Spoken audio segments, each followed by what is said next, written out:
I spent 3 years trying to forget what happened in that duplex. But yesterday, I found a tape in my basement, and now I'm not sure if I ever truly left that house.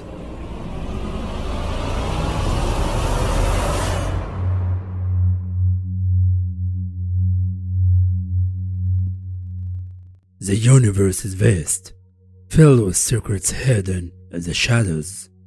But sometimes, those secrets don't stay hidden. They found us. Tonight we peel back the veil. Bismillah, let's start. I am Ramy Samak, a voiceover artist from Egypt and a storyteller. This is a journey unlike any other. I'm stepping beyond borders to share real, chilling accounts from my audience, told in English for the very first time. You're listening to the untold. And this is just the beginning. When you hear my story, you might think I have a supernatural abilities, or that I am possessed from a young age.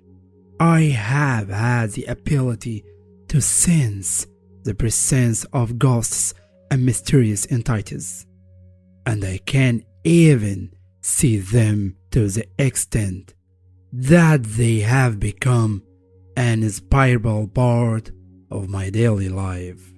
As far as I can remember, from the first house where my family and I lived, I would see and hear strange things, especially on the second floor where the bedrooms were.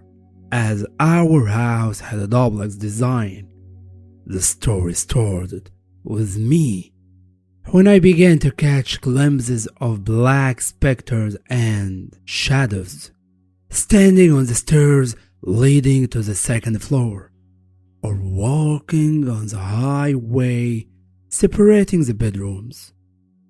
At the time, I thought I was the only one who could see them. But suddenly, my little sister began to see them too. At first, they didn't hurt us at all, and they didn't appear to my parents, or rather, that was what I believed, until things escalated. My mother began to hear sounds coming from the kitchen, things falling and breaking, doors opening and closing with force, footsteps, terrifying screams and noises coming from the bathroom, until the situation became unbearable. My parents decided to sell the house and move to another province in America. As for why they were in such a hurry to make that decision, it was because of the incident that happened to my uncle. One day, my father decided to take a few days off work and travel, and he asked my uncle to come and stay at our house during absence to look after it and ensure that no one tried to rob us while he was there. My uncle agreed, and we went on our trip. When we returned, we found him locking himself in the guest bedroom, closing the door, in a state of shock and bewilderment, with clear signs of terror on his face. He refused to speak at all. All we could understand from him was that he had lived through the most harrowing experience of his life, and he had kept himself locked in the room for 2 consecutive days without food, water, or sleep. And he didn't even use the bathroom. After that, we moved from that haunted house to another, and honestly, the evidence didn't stop there. What I discovered later, that was the shadows or entities was so in the old house had moved with us. They didn't just move to a new house, they accompanied us wherever we want. But they appeared specially to me. I had no explanation for them, and I didn't tell my family anything about what I saw or felt, so as not to worry them. One time, my family was out late at our relatives, and I stayed home alone. They were very late. Out of boredom, I was reading a book, then watching TV, when suddenly I got the feeling that I was being watched and that I wasn't alone in the room. I turned off the TV and looked around. I saw nothing, but the feeling persisted. I tried to ignore it, but couldn't. And there was a terrifying silence all around me. Do you know the phrase? The calm before the storm. That is exactly what happened to me that night. The silence was replaced by sounds of banging on doors and windows, things falling and breaking, while I stood there like a paralyzed man, my legs unable to help me run. Suddenly, I hear the terrifying voice whispering my name, calling me in a low voice, like a snake's hiss. I focused more and found the whispering repeating, and I felt a shiver running through my whole body, a tightness in my chest, and my breath shortening. I was literally dying of terror, but I gathered my strength, took my jacket, my cigarette pack, and my shoes, and at lightning speed, I ran out of the house. I kept running until I reached a coffee shop opposite our house, entered it, and waited for my family there. As soon as I saw them return, only then did I dare to go back home. I didn't tell anyone in my family about what happened to me that night, because I knew that I was the one among them who saw and felt these entities the most. But I wish it had ended there. Unfortunately, I began to feel a demonic presence in the house that was targeting me specially. My justification for this was that every few days I would get very terrifying nightmares about hideous and scary creatures chasing me, and I would wake up trembling with fear. Then the nightmares increased, and I started seeing them every single night without exception. During the times I was awake, I would hear a sound like scratching on the doors and windows, as if someone was stamping on them with their fingernails. That was an addition to the unexplained knocking and breaking sounds, the whispering, and the feeling that I wasn't alone, and that I was with a strange, unknown, and invisible entity. Things got worse, and my family started seeing the same demonic nightmares I was having. Even our friends and relatives who sometimes slept over starting dreaming about them too.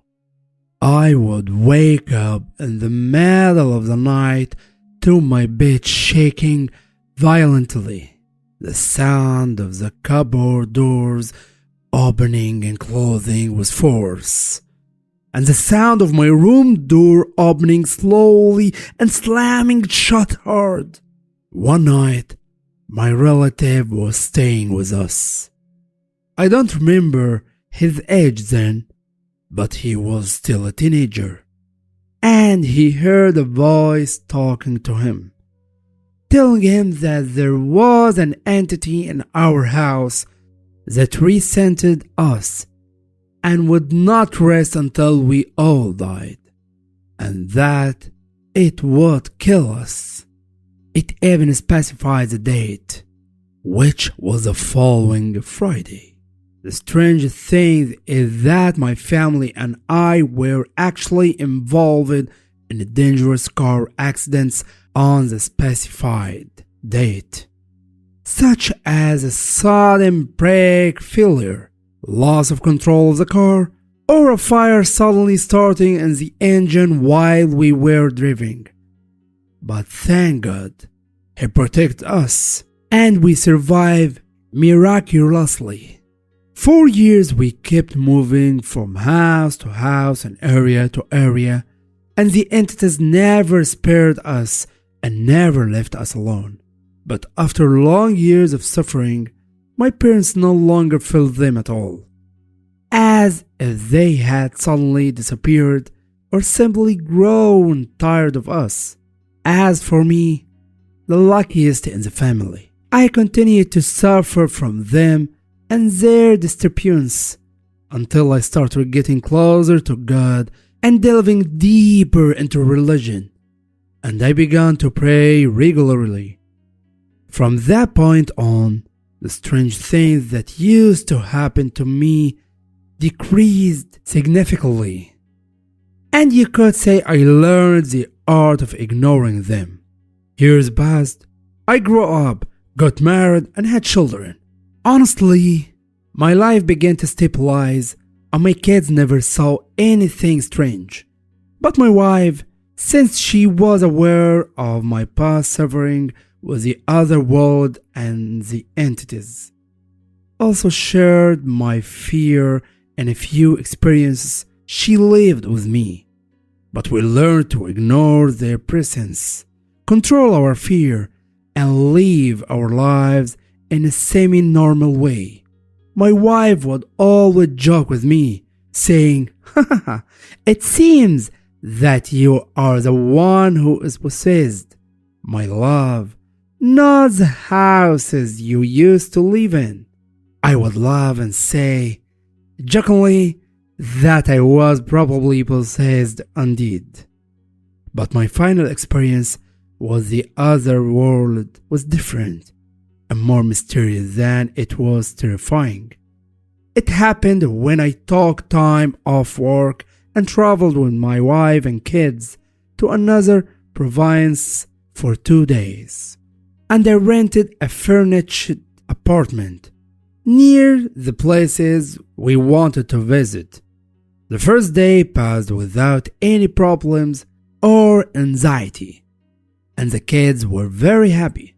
The second day was also fine. We went out all day, and when we returned to the apartment at night, I sat with the kids and we watched TV until we fell asleep, and we spent the night on the couch. In the middle of the night, at approximately 3 or 3:30, I saw the strangest dream or vision. Honestly, I'm not sure. I saw myself standing in the corner of the room, looking at myself and the kids as they slept beside me, as if I were watching a scene from a movie where I am the hero and a spectator at the same time. Suddenly, a young girl appeared, between 18 or 20 years old. She was wearing a blue and red shirt and light blue jeans. Her face was pale. Her eyes were very, very sad and full of tears, and her brown hair was soft, but it was flying behind her, as if there were a strong source of air directed at her. Suddenly, she approached me quickly, grabbed my shirt, screamed loudly, and started shaking me violently, trying to wake me up. But I was like someone drugged, unable to wake up. All this while I was watching myself and what was happening to me, and was unable to move or do anything. The girl was still shaking me with force, until I walked up panting. I felt that everything I saw was not just a nightmare. I was convinced it was a vision of something I had no explanation for. Suddenly, I began to hear sounds coming from the kitchen. Things breaking and the sound of boots hitting each other. I got up quickly, turned on all the lights in the house, turned on the TV, turned up the volume so I wouldn't hear the sounds of breaking and boots, and tried to ignore that was happening so that fear wouldn't take hold of me. I remained in that state until 8 a.m. My wife had already woken up, and afterward she woke the kids. I asked them to get ready and pack their things because we were returning to our home. They actually started doing what I asked them to do, and I remained sitting on the couch, lost in thought, thinking about the girl I saw in the vision and trying to understand why she wanted me to wake up quickly and why there was such deep sadness on her features and in her eyes. My wandering thoughts were broken by the sound of my wife telling me that our daughter was sitting in the room crying, saying she was afraid of something, and asking me to try to reassure her, understand the reason for her crying. I went to her room. She told me that she was in the bathroom and suddenly saw a phantom forming in front of her in the shape of a girl.